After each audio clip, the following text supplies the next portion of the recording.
Prier avec Jésus, un itinéraire à ses côtés.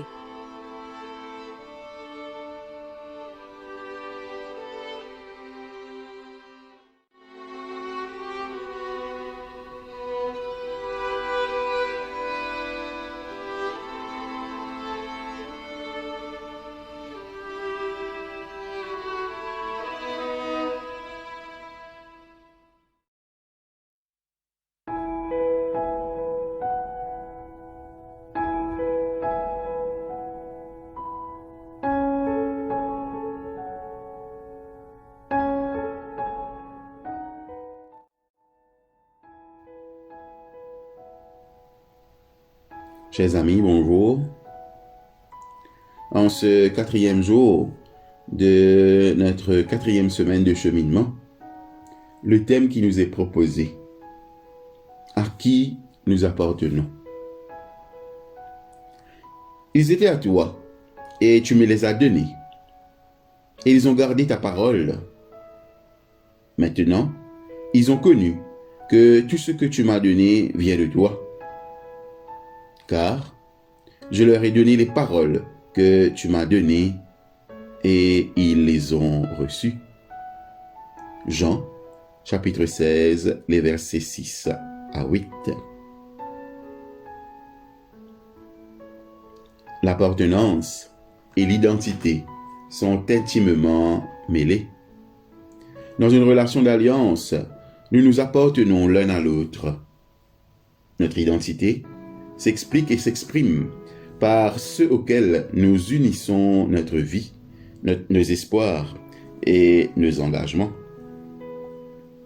Dans Jean, au chapitre 17, l'appartenance et l'identité font partie de l'intercession de Jésus. Lui-même reconnaît qu'il appartient à Dieu, quand il dit « Tout ce que tu m'as donné vient de toi ». Jésus atteste ici que son identité de Dieu, que lui-même et Dieu s'appartiennent mutuellement. Dans l'expérience chrétienne, l'identité de l'un est inséparable de l'identité de l'autre. On ne peut pas parler de Dieu sans Jésus et inversement. Tout ce que tu m'as donné vient de toi.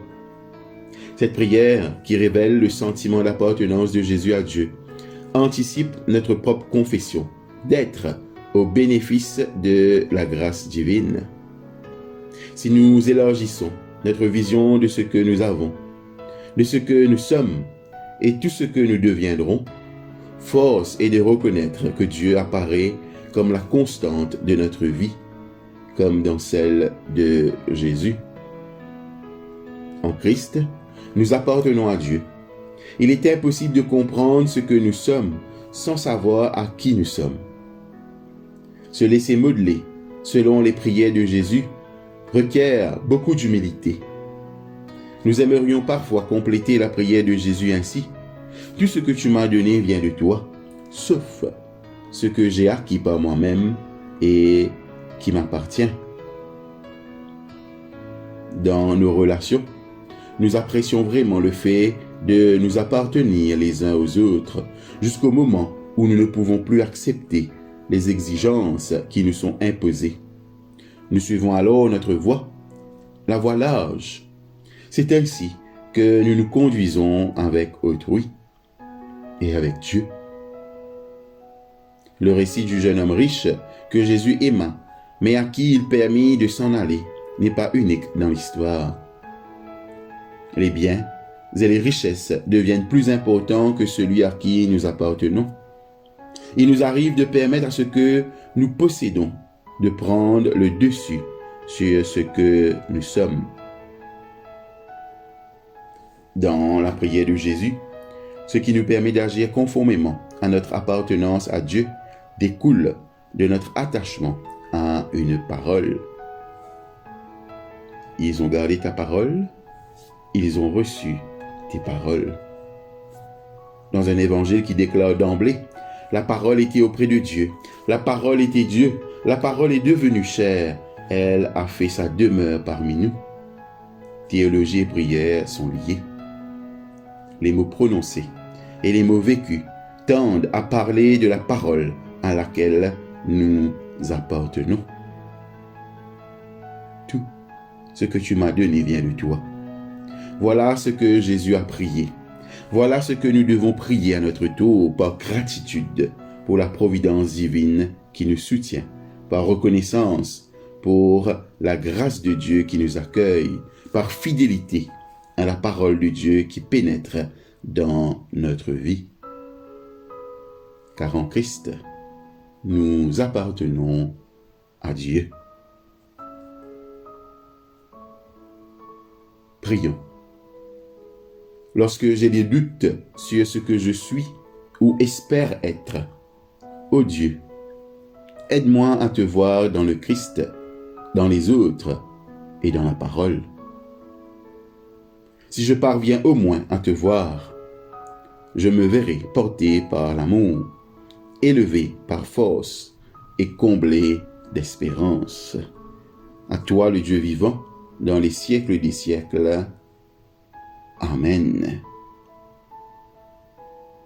Votre exercice spirituel pour ce matin. Priez à haute voix ces paroles de Jésus. Tout ce que tu m'as donné vient de toi. Chaque fois que vous prononcez cette prière, insistez sur l'un ou sur l'autre mot. Marquez chaque fois une pause pour réfléchir à l'influence de chaque inflexion de la voix sur la signification de la prière. Notez vos réflexions de votre journal sur les bénédictions, les encouragements et les opportunités que Dieu vous a déjà accordées jusqu'à ce jour. Rendez-lui grâce pour tous ces dons. Priez pour discerner ce que Dieu cherche à accomplir dans votre vie par leurs moyens. Terminez en répétant la prière de Jésus à haute voix. Confiez à Dieu ce que vous avez noté dans votre journal.